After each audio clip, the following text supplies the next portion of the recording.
Assalamualaikum warahmatullahi wabarakatuh. Perkenalkan, saya Eljaf Falta dari kelas 2251E dengan NIM 2230501177. Di sini saya akan membuat video UAS perencanaan komunikasi dengan dosen pengampu Ibu Dr. Pipi Hasmawati.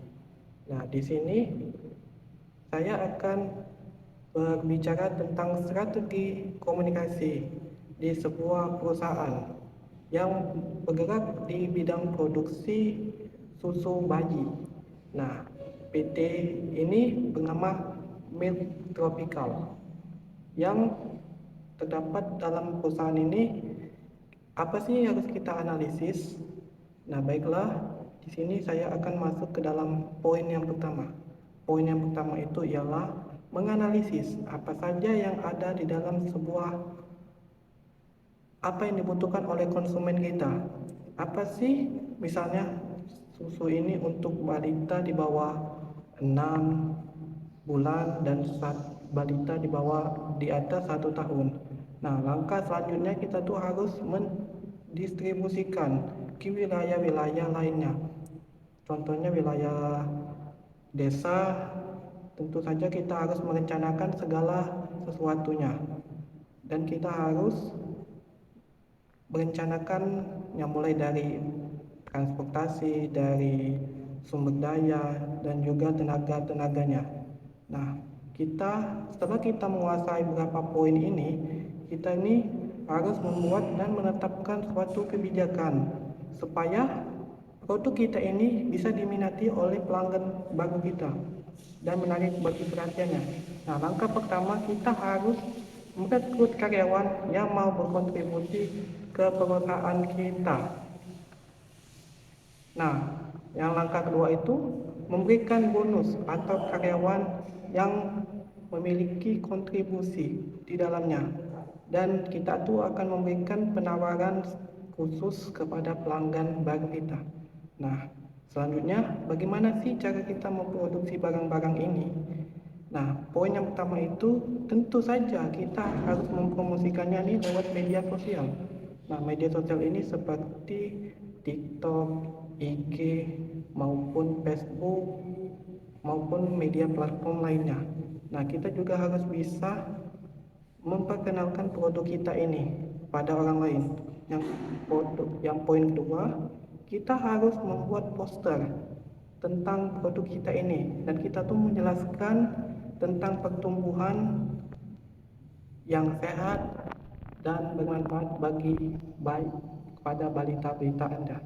Nah, selanjutnya di sini saya memiliki visi dan misi di dalamnya, di dalam sebuah perusahaan ini. Sebuah bagai berikut ini untuk memungkinkan menjamin gizi pada bayi Anda.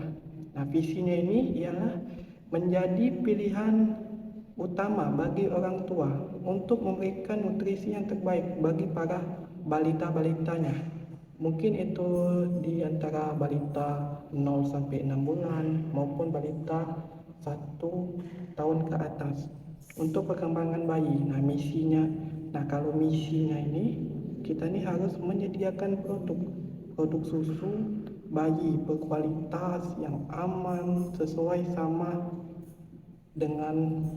umurnya maupun gizinya. Yang poin kedua ini mengutamakan inovasi dan rasa baru. Apabila terdapat balita yang tidak bisa meminum susu atau alergi, kita ini ada punya produk terbaru atau varian terbaru lainnya. Yang ketiga, kita ini bisa untuk memuaskan konsumen. Nah, setelah kita membahas tentang visi dan misinya, kita ini harus mengetahui identifikasi sasarannya nih. Nah, setelah saya mengidentifikasinya ini, terdapat 2 poin di dalamnya, yaitu yang pertama ialah peluang dan hambatan. Peluang kita ini terbagi menjadi beberapa bagian lagi. Peluang yang pertama ini ialah yaitu memungkinkan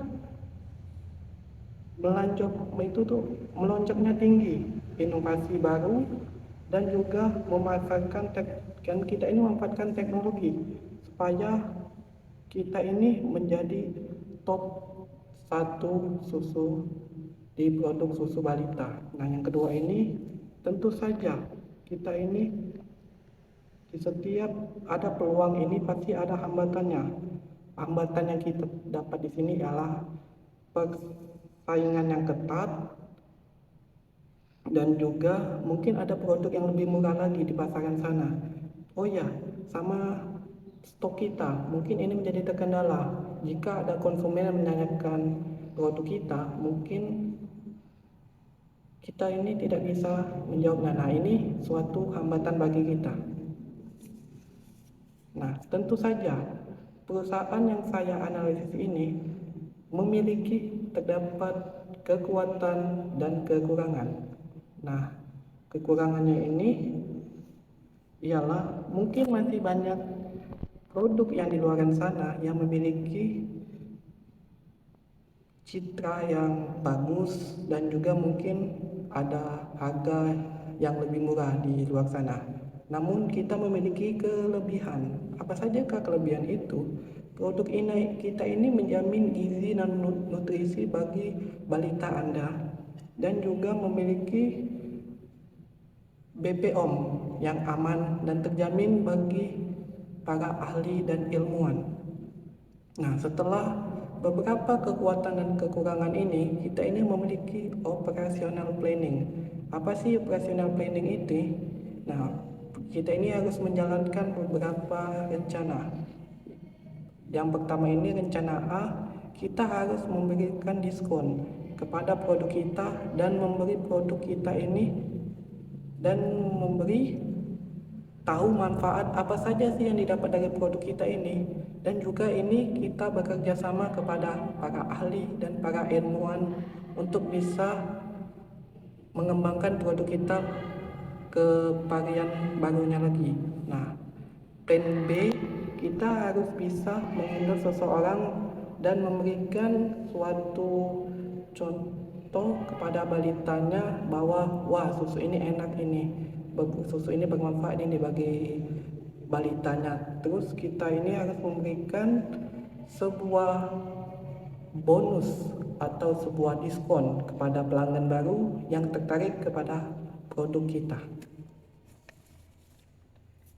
Nah, dari setelah sekian banyak tadi, di sini saya akan bisa untuk mengekspansi cabang-cabang kita ini di luar sana. Mungkin kita ini bisa memperluas cabang kita ke desa, mungkin supaya orang-orang desa bisa lebih tahu lagi manfaat apa sih dari produk kita ini, supaya seluruh masyarakat ini bisa merasakan manfaat yang kita berikan pada susu ini.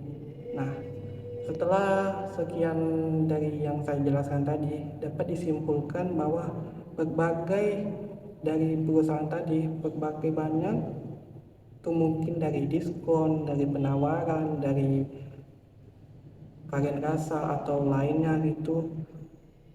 Nah, ini nih lebih bagus. Mungkin itu saja yang bisa saya sampaikan untuk UAS perencanaan komunikasi ini. Saya Elja Falta, saya pamit undur diri. Wabillahi taufiq wal hidayah. Wassalamualaikum warahmatullahi wabarakatuh.